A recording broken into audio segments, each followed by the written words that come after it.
and answer format. On Wednesdays, I'm here Facebook Live, hanging out with you, doing psychic readings and mediumship. I'm a spiritual teacher. I'm an intuitive counselor. I have been a professional psychic for, what is this? I've been a professional psychic since I was 19. So I am 47. So math is not my strong suit. That's not true. Math is my strong suit. It's a lot of years. And so if there's any questions that you have in your life, things that you want to connect to, hi, Melissa, please feel free to ask. This is a great place to get your questions answered. My little light scenario is weird. Hi. Hi, Lori. Thank you for moderating. How are you? Hi, Sandy. Hi, Jody. Hi, Divine Timing. Who's Divine Timing? What's your first name? Hi, Mallory. Hi, Sharon. Hi, Jeannie. Hi, Lynn. Hi, Bobby. Hi, Angela. Rhonda. Okay, Rhonda. Perfect. Rhonda who? Rhonda, give me the initial of your last name. You don't have to tell me your whole last name if you don't want to share your last name. I know a couple of Rhondas that spell their name like that. Hi, Heather. How are you? How's everybody doing? B. Okay, I know who you are now. Hi, Rhonda B. How are you? Good. Well, welcome. Thank you so much for being here. Happy Wednesday. I hope you had a really good weekend. Hi, Tina. Hi, Lorraine. Good. You got here. Great. Hi, L. Who is L? Guil. Who's that? What's your first name so that I know who you are? Hi, Sherry. Hi, Susan. Yes, good. Hi, Sherry. Love from Canada. Hi, Canada. Hi, Karen. It's Leah. Okay. Leah would say, I know a couple Leahs too. So Leah, is it the last name G? Is that why it's L? Okay, I gotcha. Well, welcome. I'm hoping you're having a great week. Thank you so much for being here. I wasn't here last week. Why wasn't I here last week? Oh, you know why? Last week I had a lot of private readings. Last week and I lost my voice. How about that? So that's why sometimes I have so many readings in a week that I lose my voice. And I was losing my voice and I was like, I still got a ton of days, so I'm going to try to not lose my voice. Hi, Susan. Hi, Steven. What's my favorite Pokemon? I don't know. I don't know anything about Pokemons. Hi, Rochelle. Hi, Jody. Good. Well, welcome. Thank you so much for being here. This is going to be our mug tonight. It's a bunch of doggies. Inside is a bunch of black coffee. And hi, Judith. Judy. How are you? Good. I'm going to be... Sherry says that Pikachu is her favorite Pokemon. Someone asked that. I didn't ask that. I don't really know anything that... I don't think I don't know anything about Pokemons. I don't even know. I feel like I'm out of loop. I feel like I've got to get back in the loop. People know a lot of stuff that I don't know. I feel like that's one of them. Yes. Hello. Hi, Bobby. Good. Well, I'm going to be using the Wisdom of the Oracle deck tonight. Here on YouTube, I have been starting a new routine of not really using cards because I don't use cards in my practice. I don't use cards at all when it comes to my private readings. I did when I was 20, 21. I used Oracle cards in my readings. There was a time where I used automatic writing for a while. I think that's a great tool. And I think it's it's good here and it's good on Facebook to use cards because you can see what I'm talking about. But I find that I can get to a lot more people if I don't use them. which in reality, in my practice, and if you get a reading with me privately, I don't use them. Even though behind me, if you're looking, lots and lots of decks. Behind me, lots and lots of decks. So I have lots of them. I have lots of tarot decks. I like all the stuff. It's there. It's available. I just don't use them anymore. But they're beautiful. So maybe we'll use the Wisdom of the Oracle for the last card of the night. Hi, Maylin. And please feel free to ask any question you'd like. Any loved ones that you want to connect to, please feel free to ask. I'm picking as many people as possible. You know, on Facebook on Mondays at 7 p.m. I pick every 25th person. Here I just try to pick as many people as possible. And then at the end I'm going to pull a card. I'm going to pull a card for everybody here. This is a safe environment. Lori is so gracious to moderate, so it makes this a very safe environment. So you can feel free to ask anything you'd like. And if you could share this live out into YouTube land or anywhere in the world, there's a share button somewhere. And if you haven't subscribed, please feel free to. I'm sweaty, which means there's I've had readings since 6 o'clock this morning, and lots of mediumship readings, and mediumship readings equals sweaty. So I'm going to be sweating in front of you. You're welcome. and this, my little setup and lighting is not the best case scenario, but who fucking cares? Hi, Sherry. Hi, Bobby. Good, so I'm going to get started. Please feel free to ask anything. Anything that you'd like. Tell me, you know what, I hear that. I love that saying. Sherry Daniels, she said, did Cain cross over the Rainbow Bridge? Okay. Tell me more about that. When people pass away, there's some people say, did they go to the light? Did they go over the Rainbow Bridge?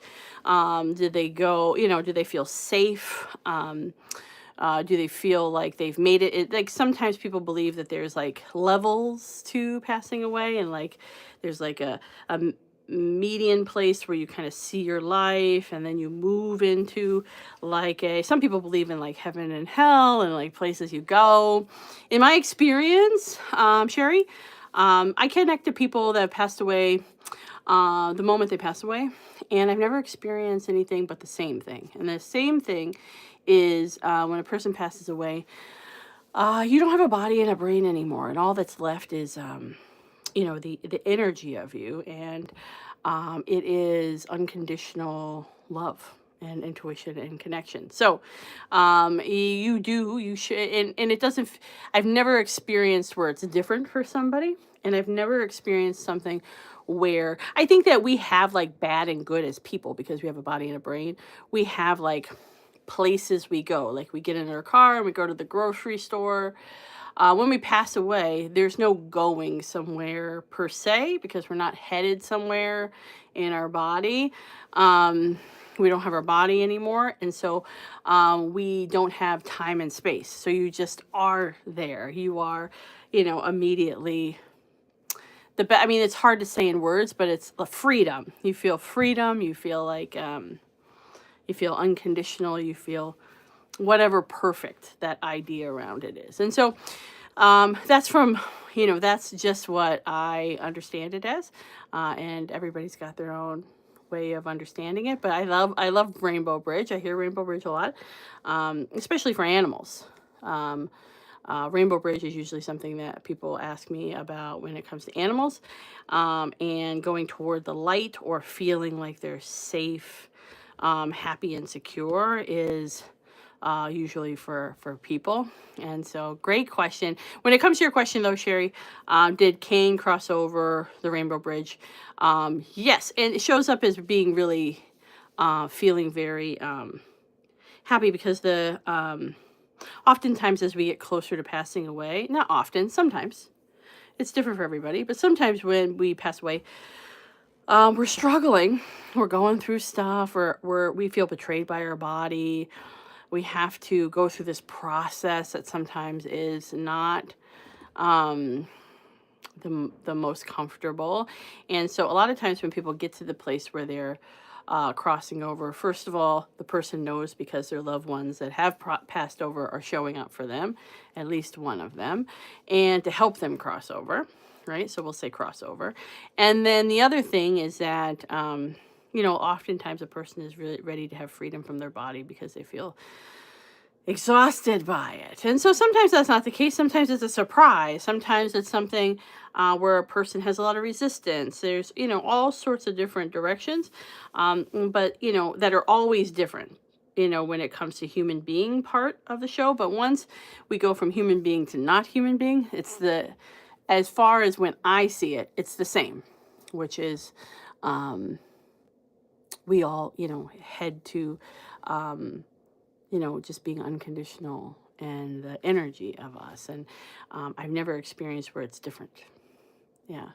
But I'm open. I'm open to all the stuff. Yes. Good. Good. Well, thank you so much for asking your question. And Kane shows up as really peaceful and happy. Yes, you're doing everything right. Okay, good. All right, let me get to the next person.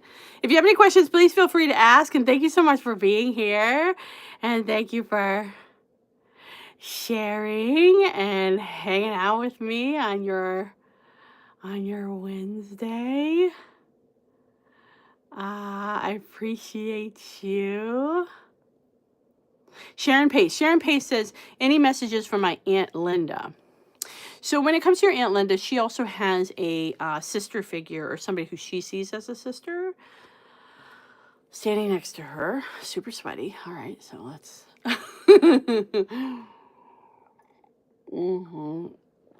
So it's two people. For Linda, she's very fixated on making sure you feel healthy. She says that there was a part of maybe this last year where it was hard to walk or hard to like move your limbs or hard to move around. And she says she was with you the whole time, that she had some things around that closer to the end of her life, and that she's making sure that you continue to grow in health, continue to feel like you're feeling healthier and healthier. I think that sometimes, there's some depression and just feeling like you're alone. You don't show up as alone in the house. There's another person there, your partner or somebody like this.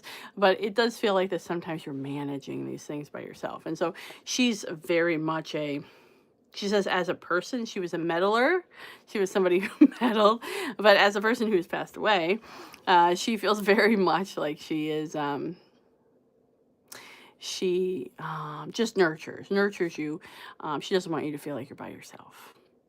Yes, especially through health stuff and different things. And as we grow older, sometimes we have some health stuff. And last year you had some things, and so this year we're moving into a space of just feeling healthier and healthier and healing. Yes, good. Well, thank you so much for asking your question. Okay, let me get to the next person. Thank you so much for being here. Hi, Stacy G. Hi, Linda Henderson. How are you? Good. Okay, let's see here. Okay.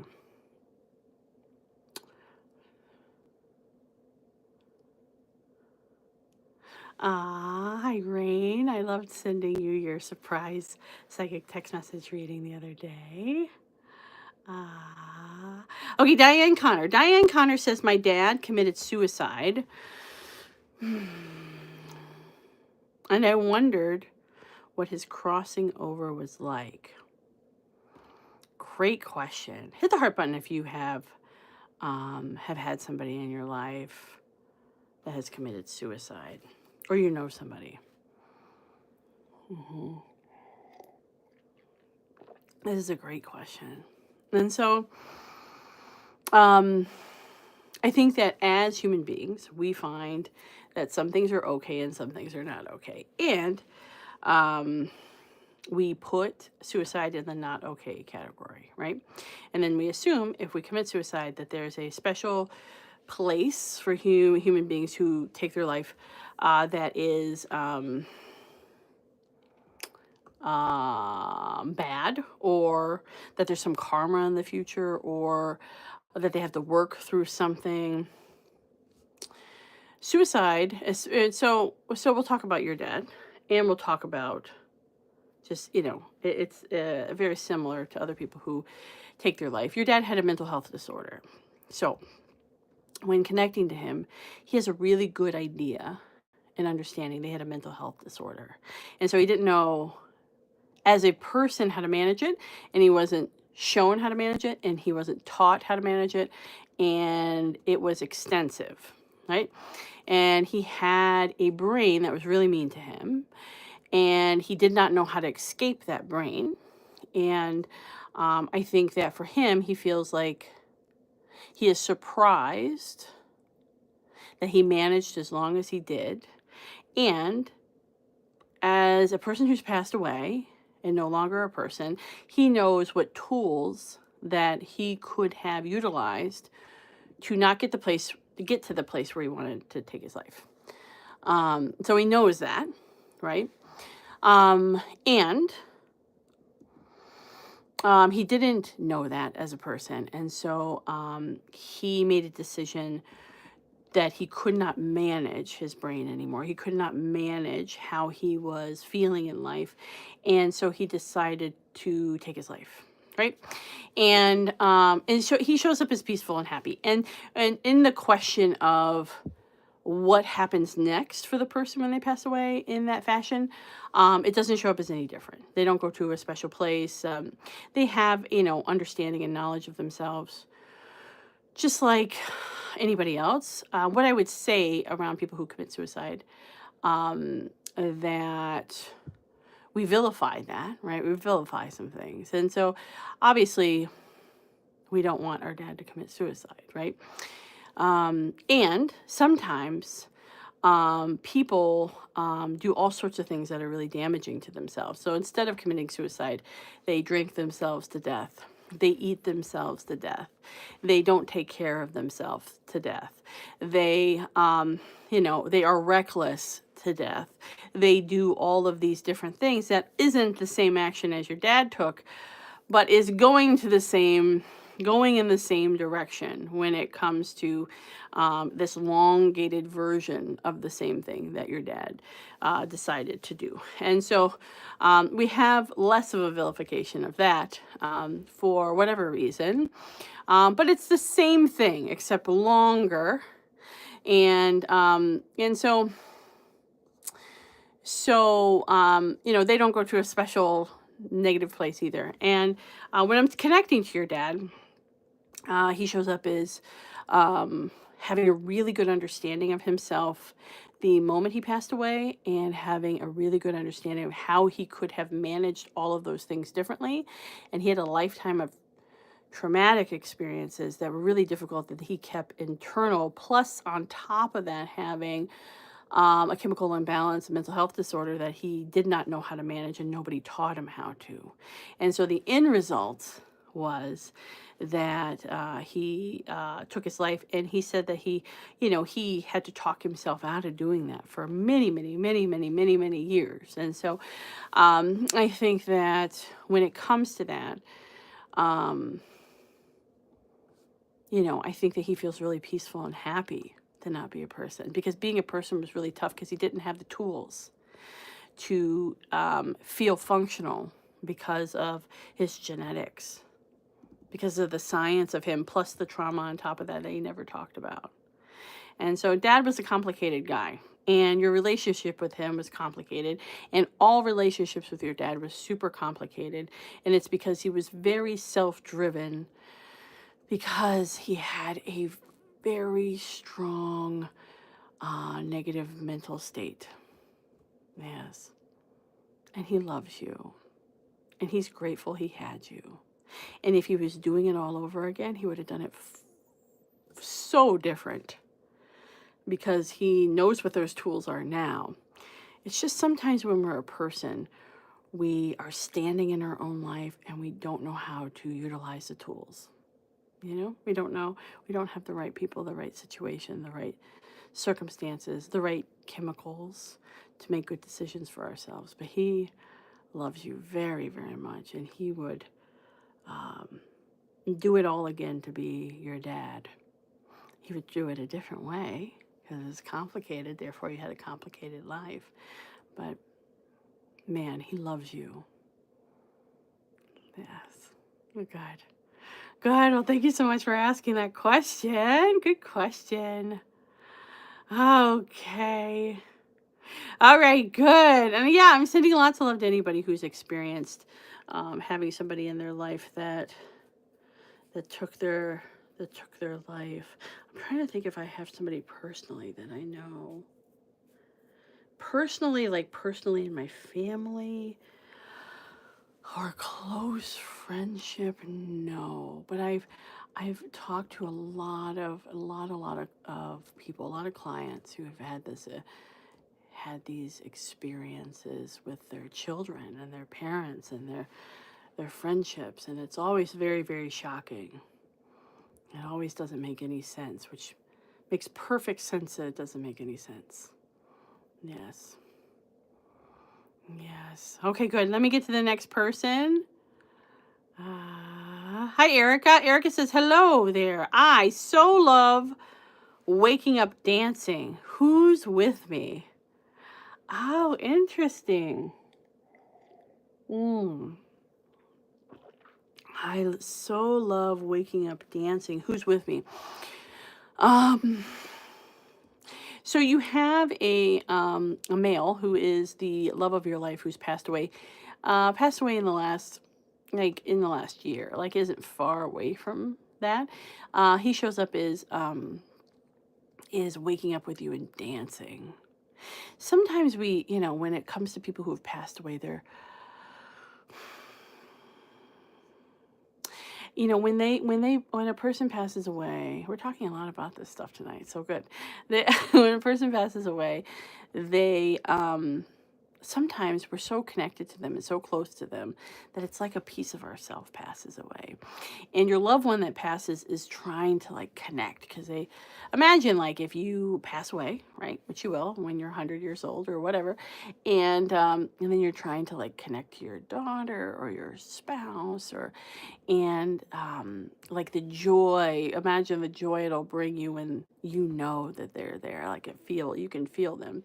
That's the kind of joy that comes up when I'm in a reading and I'm and when I'm connecting to them and they're like, oh, I'm being seen. Like imagine you'll want to be being seen, and remembered, and so our loved ones, oftentimes they do things like show us things repetitively or connect to us in all sorts of different ways. And for you, Erica, it's been this succession of things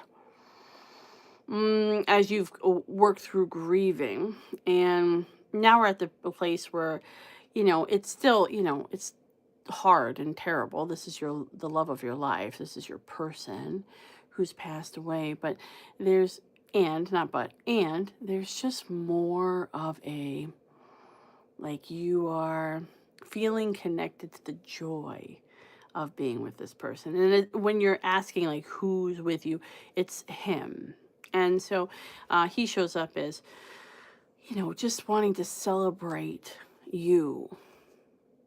He just shows up as wanting to celebrate you, and he knows that life is stressful, finances are stressful, there's stress right now, and he's just trying to like lift your energy and help you feel like that you're not managing it all by yourself. Yes. Good. Well, thank you so much for asking your question. Okay, good. All right, let me get to the next person.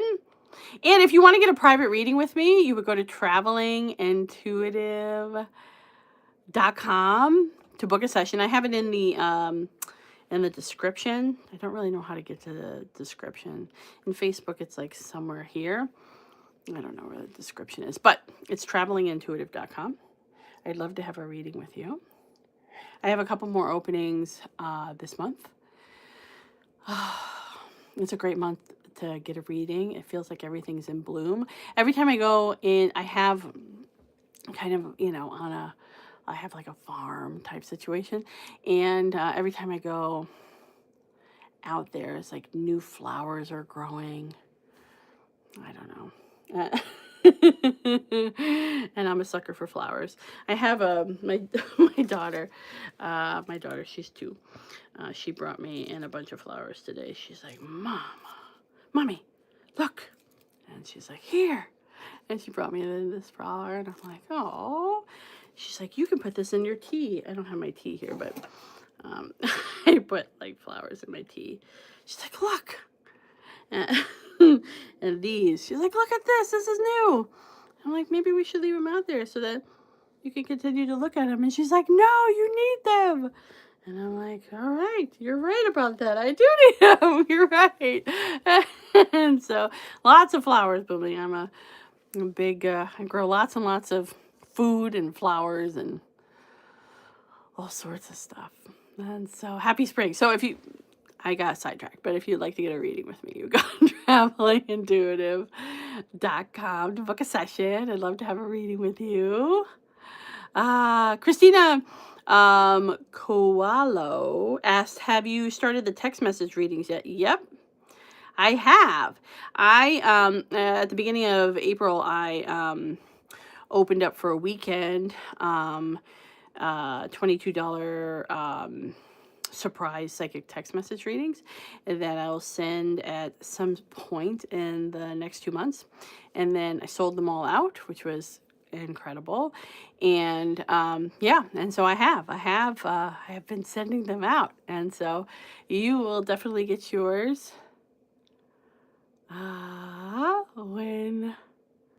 when the time is right. I'm excited to send it to you. Yes. So it's been a month. Yeah. So in the next 5 weeks. This is a surprise. It's supposed to come in a surprise type of way. Yes. Okay. Let me get to the next person.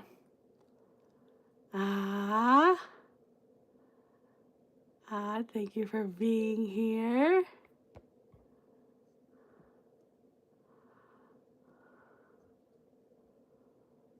Let's see. Lorraine Nicastro. Hi, Lorraine Nicastro. She said, what caused my husband to become an addict? Hit the heart button if you have any addicts in your life. Somebody who has an addiction to drugs or alcohol, specifically. We can be addicted to all sorts of stuff, but or that you are a recovering addict or an addict today. Lorraine says, what caused my husband to become an addict? Great question. So everybody has a different reason. But oftentimes the reason is they're trying to escape something. Again, just like suicide, we vilify addicts. And really, if you think about it, as human beings, we're just all trying to be happy. And we do everything in life for a reason. We don't do anything that doesn't make any sense, for ourselves. And we don't do anything that doesn't benefit ourselves or benefit our personality in some way. Even if it's something that's negative for our life. It's something that we feel we get a gain from of some sort. And so with your husband, it does show up as escapism. I think that sometimes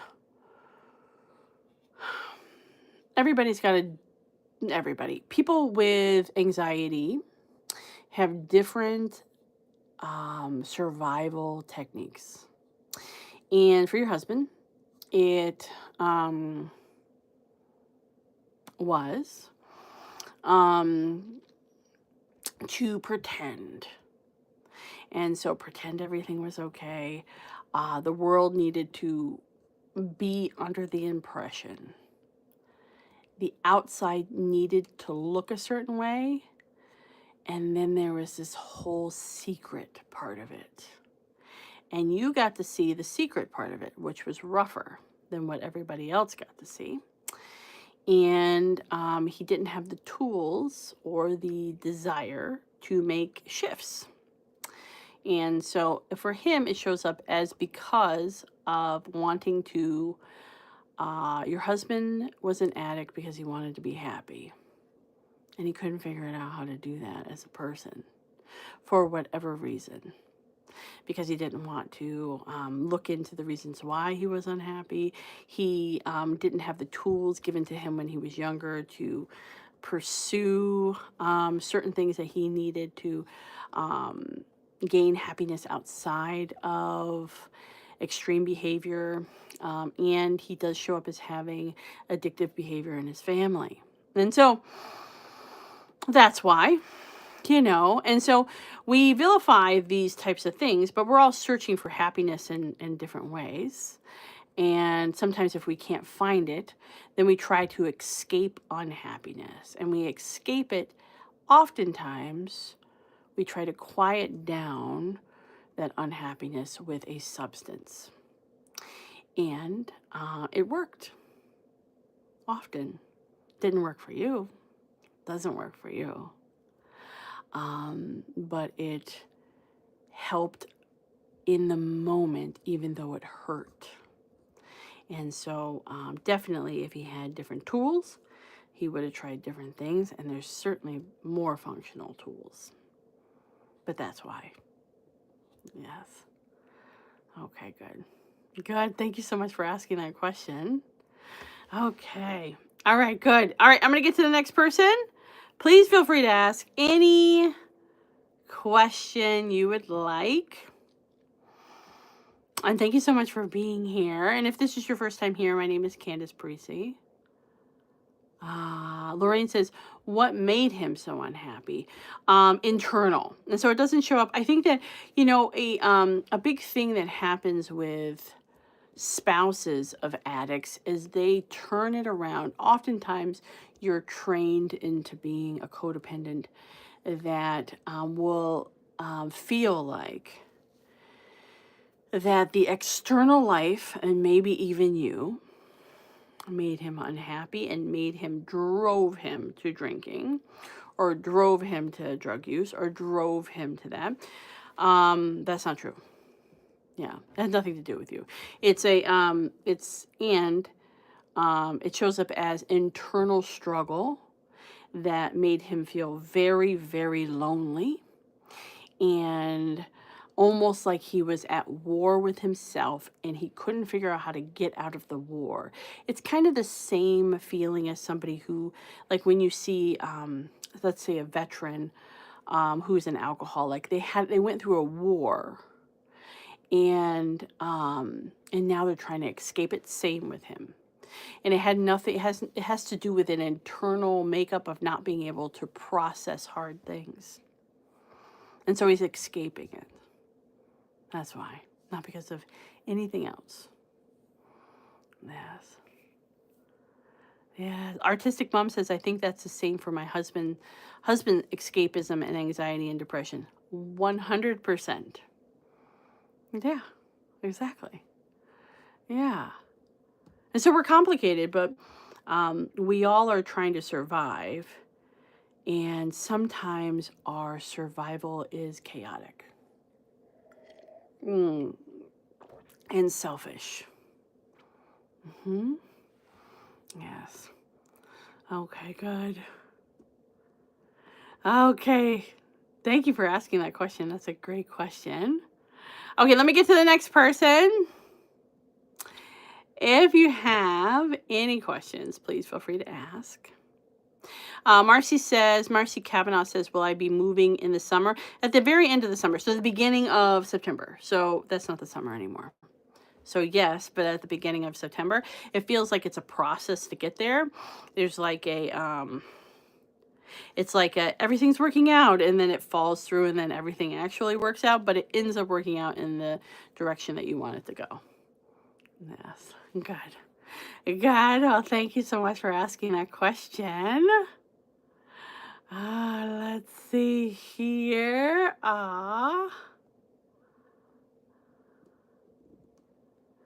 Okay. Beverly Verona. Hi, Beverly Verona says, "Who in spirit is with me the most?" You have a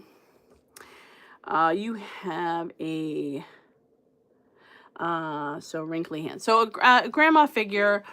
You have two different figures. One was messy and kind of like sometimes when people are messy in our lives, they kind of stay in the background of our lives and try to heal things they broke in our life. You have a male figure who is older who um, is doing that. So he's in the background of your life. He isn't like in your life in the front.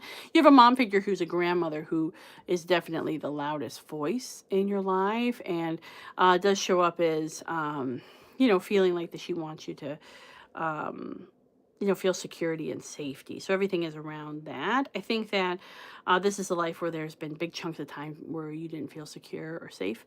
And so, or security, therefore safe. And so, for the rest of your life, you feel way, way, way more secure and safe. So I think that she feels like it's her job to be a mom figure for you. She's very motherly towards you.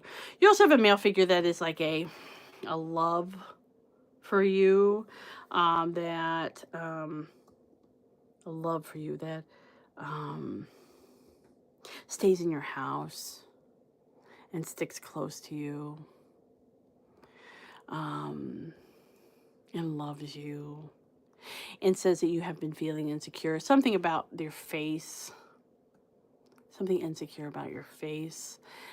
He wants you to know that he just loves your face. Have you had these feelings about your face lately?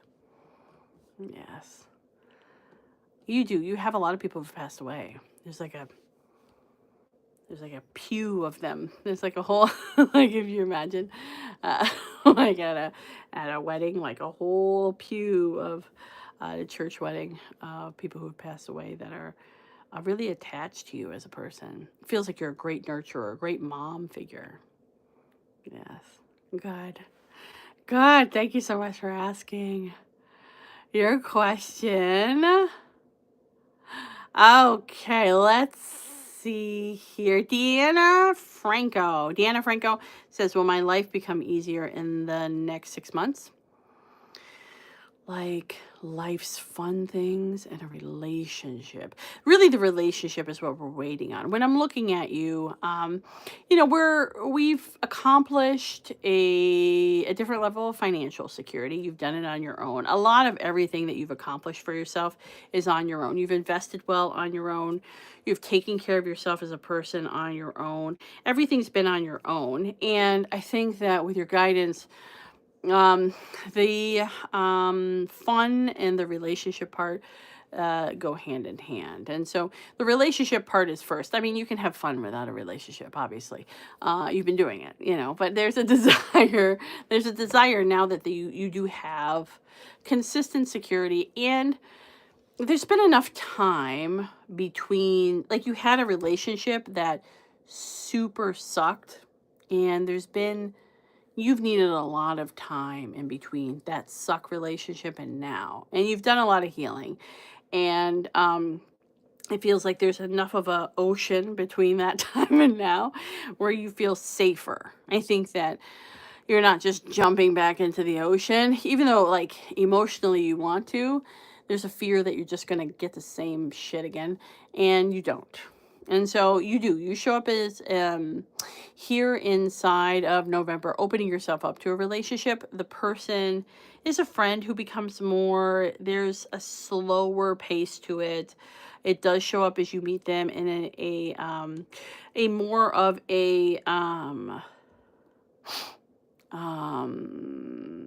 blind date type of way. So it would be like online, which is sometimes weird, but let's do it anyway. Let's not have resistance to it. I think that you've dabbled in that world before and you hated it. So let's continue to dabble in the thing we hate, because it seems like that's how you find your person. But it is something where it stays very consistent in your life, and it's your person for your life. And so you don't have the same sort of shit again, and you don't and along with the relationship comes the fun part. And so certainly you could just say screw relationships and just, you know, have fun. But you don't. You show up as you're ready to like enjoy life with somebody. And we've got to the place now where we feel safe enough. Sometimes when we have really traumatic or not great relationships where we feel duped or we feel cheated or hurt or rejected or a certain amount of that, everybody can handle a certain amount of hardship. So everybody's different. But sometimes when it hurts enough, we turn off the faucet of relationships. We say, no, thank you, forever. And because I can't trust myself, I can't trust whom I choose, I feel tricked. And so you don't have that experience again. And we're at a place now where it's been enough time where you feel like, okay, I'm good. And so it feels quite positive. You're moving into a great direction with that. And I think that we spend the next, handful of months single. And so you can continue to like work on yourself and have fun with yourself. But, into 2026, you're definitely fully developed in a relationship. Yes. Good. Good. Well, thank you so much for asking your question. Okay. All right. I'm going to get to 2 more people in the comments, and then I'm going to pull a card for everyone here. And thank you so much for being here. Deanna says, yay, good. Beverly says, thank you, Candace, no problem. Okay, good. You are amazing, Deanna. Okay, good. Let me see here. Okay, and so Stacy G says, a past life that could help this one. Hit the heart button if you believe in past lives. And so the idea is that 100 years, you pass away, and then you come back again and again and you try new stuff. Some people believe in that, some people don't. I'm open to both. When I'm connecting to people who have passed away, which I do all day, there's definitely a feeling of we try this out over and over and over and over and over again. We try new stuff. And so Stacy G says past life that could help this one. So what do you feel like you need help in this one with, Stacy G? Give me a little bit more on that. What do you feel like you need help with? Because comparable to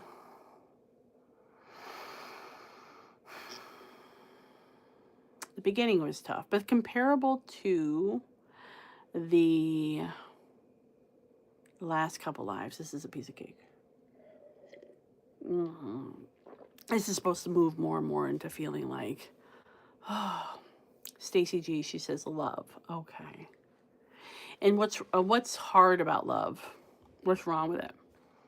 I love this. This is something we can't do on Facebook Live because I don't see your comments in the same sort of like, you can't answer me back quick enough for me to ask you a question. So we're talking to each other. So Stacy G, when you say love, what's wrong with love? Like what feels like when you say in my past life, what the fuck happened that my love life looks like this?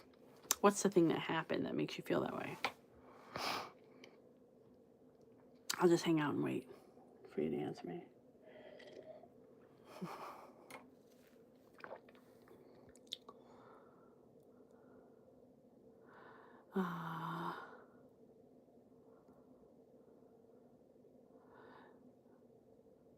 Let's see.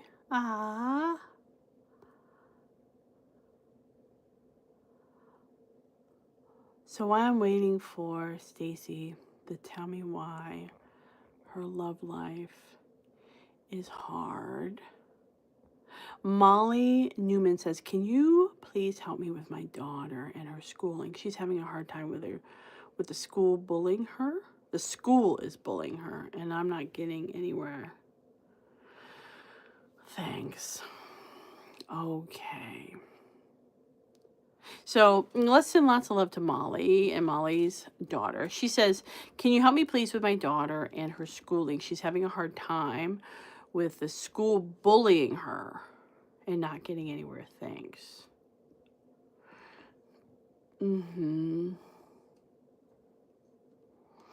So with your daughter, and everybody's different, but with your particular daughter, she does a thing where she feels like that she's at the mercy of it, right? And when you're tiny like that, it's hard to stand up for yourself. And it's hard to, like for her, she really wants to be liked and loved. And there really is just 3 people in her schooling that really agitates the whole scenario.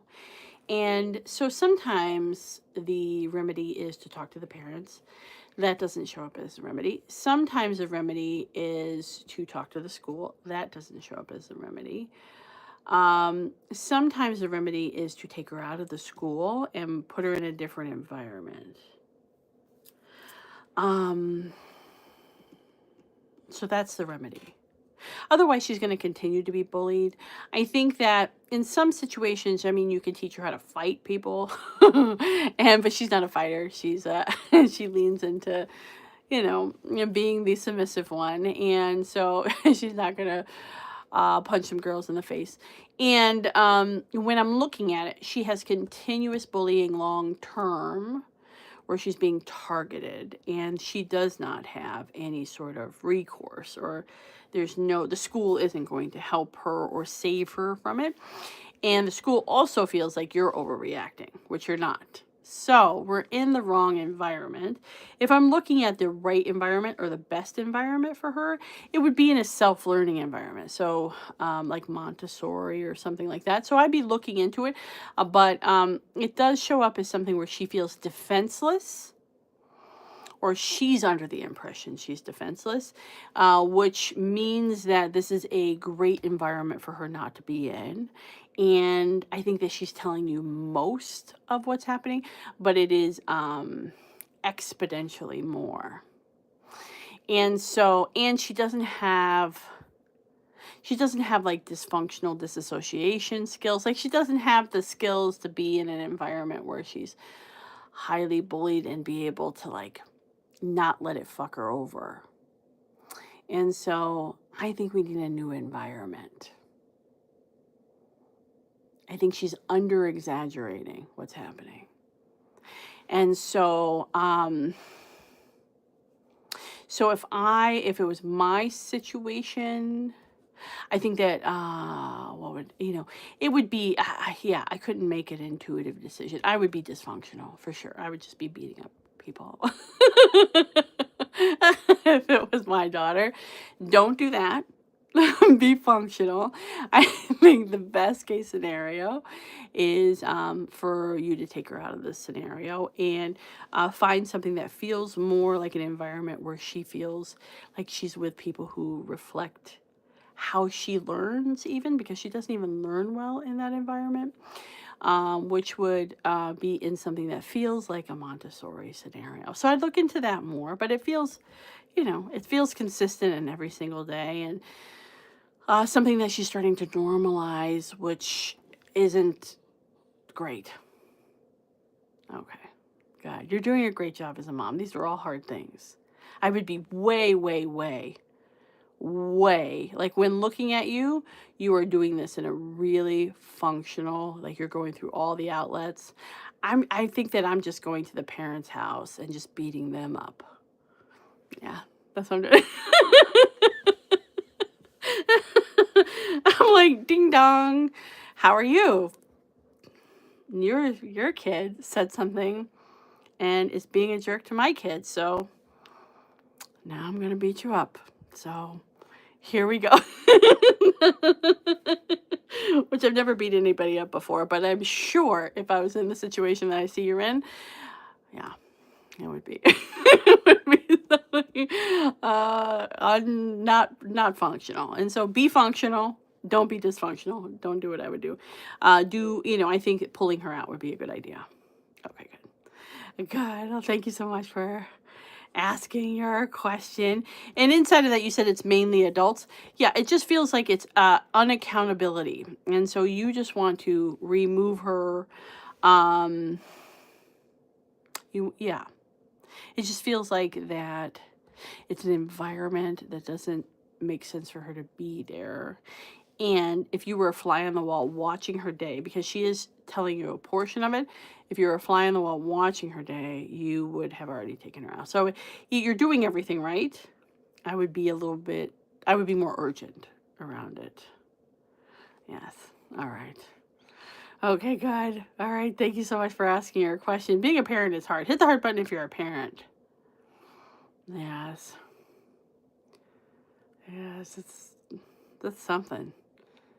It's it's a vibe. Yes. Stacy, okay, going back to Stacy. Stacy says she has very bad choices of men. And so you think, Stacy, you have bad choices of men because of a past life? I think I think that past life stuff is interesting. And sometimes with clients, we work on past life stuff. I think that oftentimes past life connective stuff is a way of avoiding why we do it now, because we're thinking about, well, why did I, like, what is the long term that isn't me that's making me make these decisions to choose men that aren't great. So Stacy, um you're just a really bad picker. You choose people who are great for like 45 minutes. And then you stick around past 45 minutes. And I think that they make it clear that they suck pretty quick. Like at first, when I say 45 minutes, I mean the first couple of months they're like putting on the best show, but then quickly they shift into this different person. And they shift into this different person. And then you search for the person that they were before. And it's a pattern that happens over and over again. And you choose these men who suck because, and you're not stupid, you're smart. And so they suck. You know they suck. You have empathy, so you see the best in them, but you know they suck. You want to fix them into a better version. You also want to choose somebody who can't show up as much as you so that you can be the person that can show up more. You do a thing, and that is a pattern over and over again because you're afraid to be loved, and you're unsure if you're worthy of it. Yeah, you're unsure if you have worth. It's a worth issue. And so you have a hard time saying no to things that are hurtful. And that's that's conditioning when you were young. I think you're teaching yourself what love is. I think that you're attracted to people who are like a cartoon character version of love, but really they don't have the ability to show up in reality. And you want to fix them into that. You do a thing. And so instead of just having somebody who's just great, because that feels scarier. So you do the same thing over and over again, not necessarily because of past lives, but because this life, you feel afraid of having somebody that you can actually bring into your life that can love you fully. Because if they can love you fully, they can hurt you more. And you don't want to be hurt because you were hurt a lot and there was rejection when you were tiny. And abandonment when you were tiny. You don't want to be abandoned. And so you choose people that you subconsciously know will probably abandon you because they are dysfunctional. That's why. It's a survival technique. But, I think that, and we're kind of still fixated on one of those dummies. And you're letting it go. You're moving on. You're not doing this behavior long term. You're figuring you out. You're very smart. and you're very intuitive. You know you. And I think that version of a male has been sexy in the past. That sort of like narcissistic direction has been sexy, and it's not sexy anymore. And you see it, and you're ending it faster. And so you should be proud of yourself. I think that, certainly, we could dive into past life stuff, but this life is why. You're messy. It's messy. Being a person is messy, Stacy. And you pick messy men who don't even have the ability to really see you. What makes you, why don't you want anybody to see you? What's scary about it? That's what to dive into, not the past lives. What is scaring you about having somebody who can actually show up for you? Because there's plenty of people who can. You just don't choose them. Plenty of people who can. Plenty of people who want to get to know you and actually love you and see you and think you're interesting and amazing. Why don't you choose them? That's the question to ask. What is scary about it? Diving into that. Yes. Good. Good. Well, good. Well, thank you so much for asking your question. And thank you, everybody, for asking your questions. And I'm here on Wednesday at 7 p.m. Pacific Standard Time doing psychic readings and mediumship. And if you want to get a private reading with me, you'd go to travelingintuitive.com to book a session. I'd love to have a half hour, an hour reading with you, and we can talk very bluntly and straightforward about important stuff in your life that's important to you, and connect to loved ones that have passed away, all the stuff. Yeah. Okay, I'm going to pull a card. So I'm going to do a card for everybody here. And thank you so much for being here, the 40 people who are here. And anybody who's here in the future, this card is for you. And thank you again for subscribing and sharing this live out into the world. I appreciate you. Okay. Let's see here. Okay, the Fates. Here's our card. The Fates. So, we oftentimes, the Fates. So what does the Fates mean? The Fates means, everything in our life is, the idea is that everything in our life is in some sort of perfect timing. Even the hard stuff, which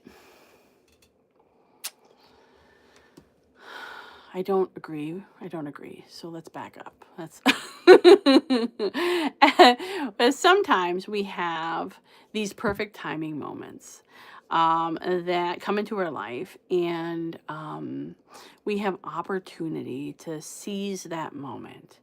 And sometimes we come up to a moment. So let's just play with relationships. Sometimes we're in a relationship and we just have this moment where we're like, this feels not great. And oftentimes we will ignore it. Sometimes we'll come up to a moment where we feel that way about our job, or that we need to make some changes, or it's time to move, or, these very like factual feelings arise, and we just need to take time for ourselves, or whatever it might be, and we ignore it. Hit the heart button if you are good at ignoring your own connection, your own moments, your own like moments of intuition. And so this week, your job is to pay attention and understand that oftentimes when we come up to these moments, they're uncomfortable. Intuitive connection to ourselves is uncomfortable. I think that when it comes to that, we feel like that we are, we want to connect, we want to have We want to move toward our happiest self. We want to do that, but sometimes it's uncomfortable. And we stay in things that are hard because it's comfortable to do so. And so I think that, inside of this week, pay attention to what you're ignoring. Take a look at, and maybe even make a list of like, what are things that have been on my mind for a long time? Things that I've wanted to change, but I'm just like, not this week, or I can't yet, or here's the reasons why. And then list the reasons why. Maybe they're legitimate. Maybe they're important. Maybe they're true. And so figuring out why we kind of bypass and don't walk down the path of how we actually feel. We're just kind of surviving often and not doing those things because it's scary. It's scary. It's scary to, even though it doesn't make any sense sometimes when I'm saying it, it's scary to be loved sometimes. It's scary to change jobs. It's scary to have new things happen that we haven't experienced before, especially as we get older and older. We get stuck in our ways and we're scared of stuff. And so paying attention to the things that have popped up for you intuitively, the fates, the popped up to you intuitively, but you've been like, I'm good. I'm going to ignore that. And then investigate why. You don't need to change all the stuff in your life. It's just the investigation part that's oftentimes very helpful. Yes. Oh, good. Well, thank you so much for being here and hanging out with me. And I'll be here on Wednesday next week. And thank you for sharing and subscribing and all this stuff. And again, if you want to get a private reading with me, you go to travelingintuitive.com to book a session. I'd love to have a reading with you. And you are everything you are looking for. And I'll see you soon. Okay. All right. Bye.